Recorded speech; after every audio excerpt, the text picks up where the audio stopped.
ایک چیز کا نام ہے اصول یعنی پالیسی، ایک چیز کہتے ہیں حکمت عملی، طریقہ کار، اس کو انگلش میں کہتے ہیں اسٹریٹجی۔ سمجھ رہے ہیں؟ جنگ کا ہمیشہ کا اصول یہ ہے، اس زمانے میں بھی تھا، آج بھی ہے اور آگے بھی یہی رہے گا۔ جنگ کا ایک اصول ہے اور وہ یہ کہ جنگ نہ اسلحے سے جیتی جاتی ہے، جنگ نہ طاقت سے جیتی جاتی ہے، جنگ نہ بجٹ سے جیتی جاتی ہے، جنگ نہ کثرت سے جیتی جاتی ہے، جنگ وہ جیتتا ہے جو اسٹریٹجی کا ماہر۔ توجہ کریے، اگر اسٹریٹجی بنانے والے پاس اچھے ہیں، اچھے برین ہیں، تو وہ چھوٹے سے لشکر کو بہت بڑی فوج سے لڑا سکتے ہیں اور کئی دن ٹیک سکتے ہیں۔ اگر دنیا میں جتنی قریب میں جنگیں ہوئی ہیں یا ہو رہی ہیں، اس کے اوپر آپ کی نظر ہے تو آپ میری بات کی تائید کریں گے۔ توجہ کریے گا، بارڈر پہ کون جاتا ہے لڑنے کے لیے؟ وہ جس کی تنخواہ سب سے کم ہوتی ہے، یعنی گلا وہ کٹائے گا، گولی وہ کھائے گا، زخم وہ کھائے گا، ٹھنڈک میں وہ رہے گا، دھوپ میں بارڈر پہ وہ رہے گا جس کی تنخواہ پگار سب سے کم ہے۔ جو ایئر کنڈیشن میں بیٹھا ہوگا، جس تک گولی اور بارود کے پہنچنے کے امکانات بہت کم ہوں گے، ریئر یا نہیں ہوں گے، کہیں بارڈر سے دور اس کا آفس بنا ہوگا، اس کی تنخواہ زیادہ ہوگی۔ کیوں؟ کیونکہ وہ جنگ لڑ رہا ہے، اسٹریٹجی یہ بنا رہا ہے۔ توجہ کریے گا، اس لیے دنیا کے ملک آج تک جنگ اگر کبھی ان کے اوپر تھوپی جاتی ہے، جنگ کا موقع آ جاتا ہے، تو اگر اپنے ملک میں، اپنی فوج میں ماہرین نہیں ہیں اسٹریٹجی بنانے والے، تو دنیا کے باہر سے خرید لیتے ہیں۔ توجہ کریے، خریدے جاتے ہیں، صرف سپاہی نہیں خریدے جاتے، ماہرین جنگ خریدے جاتے ہیں۔ ان کا کام ہوتا ہے کہ جنگ کو کس نوعیت سے آگے بڑھانا ہے، اور اسٹریٹجی کا ایک اصول ہے۔ اسٹریٹجی کا اصول یہ ہے کہ یہ کوئی فکس چیز نہیں ہے کہ کہیں کورس میں پڑھا دی جائے آپ کو کہ پہلے یہ، دوسرے نمبر پہ یہ، تیسرے پہ یہ، چوتھے پہ، دسویں پہ نہیں، کچھ نہیں۔ اسٹریٹجی ہمیشہ بنتی ہے اچھی دشمن کی اسٹریٹجی پر۔ دشمن کون سی چال چلنے والا ہے، اس کو بھانپ کر کے اس کا توڑ پیدا کرنا، یہی اسٹریٹجی۔ توجہ کریے گا، جو اسٹریٹجی کا ماہر ہوتا ہے وہ قیمتی بہت ہوتا ہے۔ توجہ کریے، وہ نہایت قیمتی انسان ہوتا ہے۔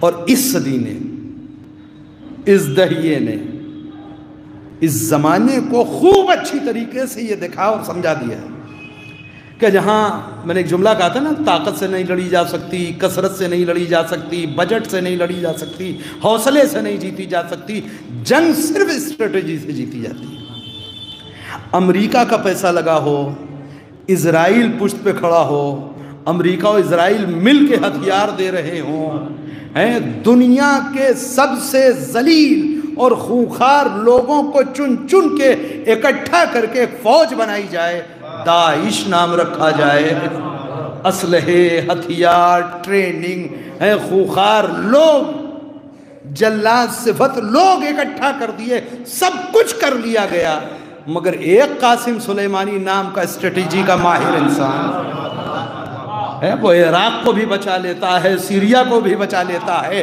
کیوں؟ اتنے بڑے بڑے لوگ لگے تھے، کیوں فیل ہو گئے؟ طاقت ادھر تھی، پیسہ ادھر تھا، اسلحہ ادھر تھا، افراد ادھر تھے، مگر جنگ ہار گئے۔ کیوں؟ اس لیے کہ اسٹریٹجی ادھر تھی۔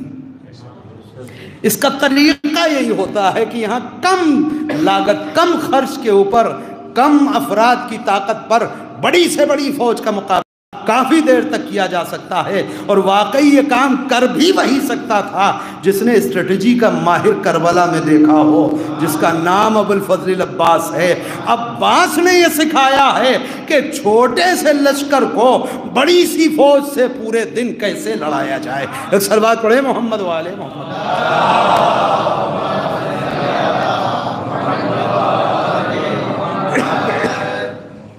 توجہ کریے،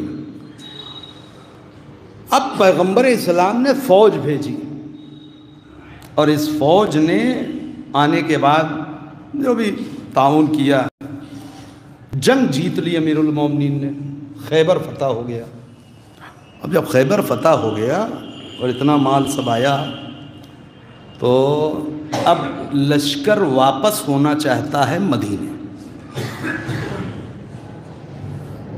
ظاہر جنگ جیت چکے ہیں، معاملہ ختم ہو چکا ہے، اب کیا کریں گے؟ واپس آئیں گے نا مدینے، فوج واپس آئے گی۔ ادھر پیغمبر اسلام کا حکم پہنچا کہ دیکھو آپ لوگ جس راستے سے گئے ہیں، جو شارٹ راستہ ہے سیدھا خیبر کا مدینے، اس راستے سے واپس نہیں آئیں، پھر وہ جو دوسرا راستہ ادھر سے واپس مدینے آنے کا ہے تھوڑا لمبا، اس راستے سے فوج واپس آئے گی۔ اچھا، یہ کون سی بات ہوئی؟ اس راستے سے آئے ہیں، یہ راستہ صاف ستھرا ہے، قریب ہے، خوشی کا موقع ہے، ہر آدمی عید میں گھر پہنچنا چاہتا ہے۔ رسول اللہ کہنا نہیں، اس راستے سے نہیں آنا، پھر وہ دوسرا راستہ لیجئے، تھوڑا بڑھ جائے گا، ادھر سے آئیے آپ۔ بہرحال کچھ لوگوں نے کچھ کہا ہوگا ضرور، اس لیے کہ ہر آدمی ہر بات پیغمبر کی ایک بار میں تو مان نہیں لیتا تھا، مگر کیا کیا جائے کہ قائد امیر المومنین ہے، جو حکم پیغمبر ہے اس پہ عمل ہونا ہے۔ امیر المومنین نے فوج کا رخ موڑ دیا اس دوسرے راستے پر۔ یہ راستہ کون سا ہے؟ یہ بھی یہودی ہی بستی ہے، خیبر سے لگا ہوا علاقہ فدک کا، بالکل ملا ہوا۔ خیبر ایک علاقہ ہے، یہاں بھی یہودی بستی ہے، اسی سے لگا دوسرا علاقہ ہے فدک، یہ بھی یہودی بستی ہے، یہ بھی یہودی ہے، تو ظاہر ہے کہ ان کی بھی فطرت میں وہی سب کچھ ہے جو خیبر والوں میں ہے۔ یہ اور مضبوط اپنے کو سمجھتے تھے، کیوں؟ اس لیے کہ ہمارے سامنے تو خیبر ہے۔ توجہ، خیبر پورا علاقہ ہے، کسی قلعے کا نام خیبر نہیں ہے، جیسے فدک پورا علاقہ ہے، کسی باغ کا نام فدک نہیں ہے۔ یعنی کبھی کبھی بولتے بولتے ہم کسی بڑی چیز کو بہت چھوٹا دیکھنے لگتے ہیں، ہم بھی بولتے ہیں نا باغ فدک، تو یہ باغ فدک جب بولتے ہیں سمجھ میں آتا ہے کوئی باغ ہوگا، چلیے بہت بڑا ہوگا، 1 ایکڑ کا ہوگا، 2 ایکڑ کا، کتنا بڑا بھی ہوگا باغ ہی ہوگا، نہیں، یہ پورا ایک علاقہ ہے، اس علاقے میں ایک باغ ہے جسے باغ فدک کہتے ہیں۔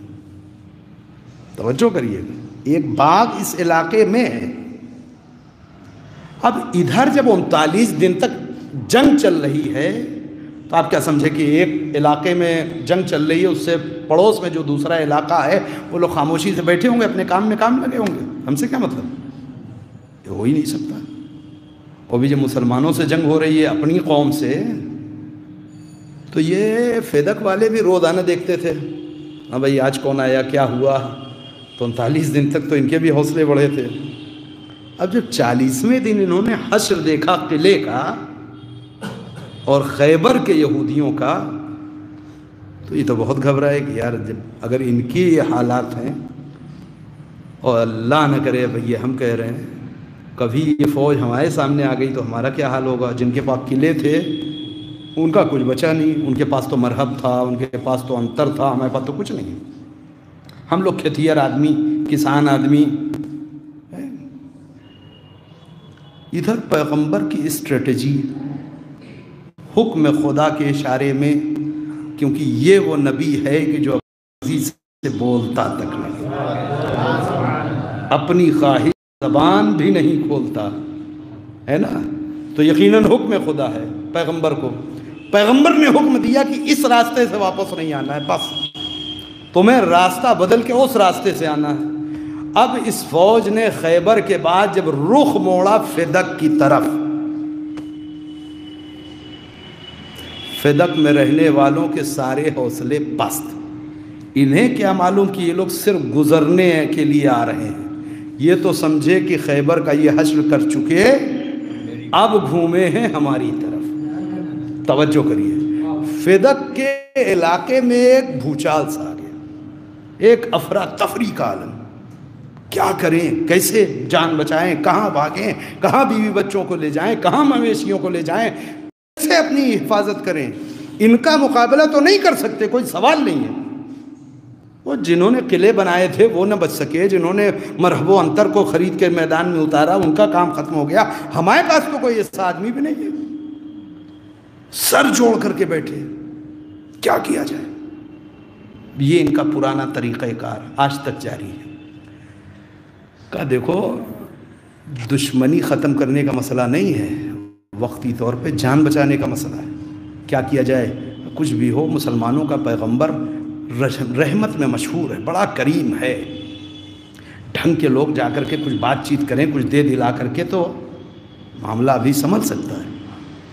قبل اس کے کہ یہ فوج پوری طریقے سے خیبر سے فدق تک پہنچتی، ادھر سے کچھ لوگ دوڑے اور تیزی سے پیغمبر کی خدمت میں، یا رسول اللہ ہم جنگ نہیں چاہتے۔ رسول اللہ نے کہا ہم بھی نہیں چاہتے، جنگ تو ہم بھی نہیں چاہتے۔ کہا اگر آپ فوج کو واپس بلا لیں تو اس کے بدلے میں ہم فدق لکھ کر کے آپ کے حوالے کرتے ہیں، امن و امان کے ساتھ رہیں گے، آپ کے خلاف کبھی کسی سازش میں شریک نہیں ہوں گے۔ حکم خدا پیغمبر کو میرے نبی تکلف نہ کرو، قبول کر لو۔ صلوات بر محمد والے محمد۔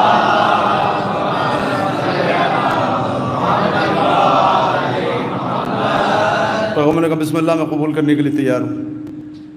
توجہ کریے گا، صرف فوج کو ادھر سے گزار کے بلا لیا گیا، فدق اپنے آپ پیغمبر کی جھولی میں آ گیا نہیں، اتنی آسانی سے اللہ نے فدق پیغمبر تک پہنچا دیا۔ انہوں نے فدق لکھ کر کے پیغمبر کے حوالے کر دیا۔ توجہ کریے گا، ایک ساتھ کام ہوا دو، خیبر بھی فتح ہوا، مسلمانوں کو مال غنیمت بھی ملا، اور ادھر پیغمبر کو مل گیا پورا فدق کا علاقہ۔ بہت توجہ کریے گا، قانون یہ ہے، بھائی یہیں پہ گفتگو آج کی روک دے رہے ہیں، ایک صلوات پڑھیں محمد والے۔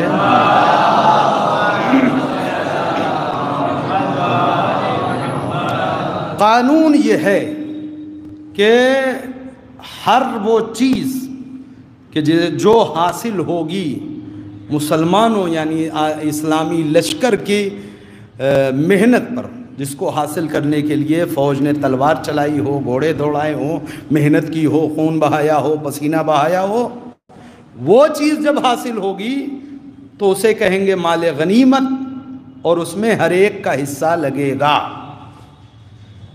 لیکن جو چیز بغیر کسی خون خرابے کے، بغیر کسی کے خون پسینے کو بہائے، بغیر گھوڑا دوڑائے، بغیر تلوار چلائے، بغیر جنگ کے کوئی چیز حاصل ہوگی، وہ مال غنیمت نہیں ہوگی، وہ صرف پیغمبر کی پراپرٹی ہوگی۔ تو خیبر سے جو مال ملا وہ سب کا، فدق جو ملا وہ رسول اللہ کا۔ توجہ، مجلس روک رہا ہوں آج کی حد تک۔ اب یہ پورا فدق پیغمبر کا، پیغمبر کی دیکھ ریکھ میں۔ وقت آخر آیا پیغمبر اسلام کا، یعنی وقت آخر آنے سے تھوڑا پہلے اللہ نے اپنے نبی پر ایک آیت نازل کی، بسم اللہ الرحمن الرحیم، وَآتِ ذِی الْقُرْبَى حَقَّهُ۔ پیغمبر ایسا کریں کہ اپنے قریب ترین فرد کو اس کا حق دے دیں، جو آپ کا سب سے زیادہ قریبی ہو، اس کا جو حق آپ کے اوپر ہے وہ دے کر کے آئیے۔ اس آیت کے نازل ہونے کے بعد پیغمبر نے باقاعدہ فدق، جو محفوظ تھا پیغمبر کا حصہ، مسلمانوں کا اس میں کچھ نہیں، اس فدق کو لکھ کر کے نوٹ کریں یہ پوائنٹ، پیغمبر نے لکھ کر کے دستاویز کی صورت میں تحریری طور پر، زبانی نہیں کوئی مکر جائے، لکھ کر کے اپنی بیٹی فاطمہ زہرا سلام اللہ علیہا کو ہبہ کر دیا۔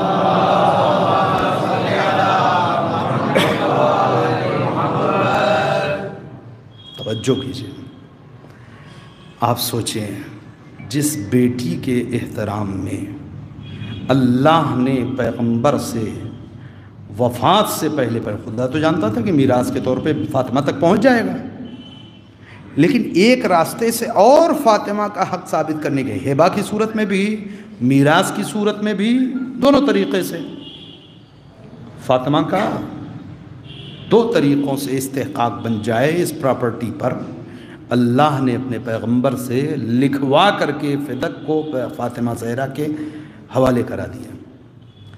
آپ سوچیں، تاریخ چاہے جو لکھے، تاریخ لکھتی ہے ایسے چاہنے والے اصحاب تھے۔ اصحاب پیغمبر جب وضو کرنے بیٹھتے تھے تو اصحاب چلو لگائے رہتے تھے، ایک قطرہ بدن سے مس ہونے کے بعد زمین میں نہ گر جائے اسے لے کر کے اپنے جسم کے اوپر لگا لیں، اتنا جان چھڑکتے تھے مسلمان۔ ان مسلمانوں کے درمیان پیغمبر کی یہ بیٹی اپنے باپ کی تحریر دکھاتی رہی، دیکھو یہ رسول نے لکھ کر کے دیا۔ ایسے نالائق لوگ کہ جن کے سامنے پیغمبر کی اس تحریر کو پھاڑ کے پھینک دیا جاتا ہے، کہاں مر گئے یہ سب وضو کا پانی بٹورنے والے؟ کہاں چلے گئے یہ سب پیغمبر کے جسم سے مس ہو کے ایک قطرہ زمین پہ نہ گرے اتنا احترام پیغمبر کرنے والے؟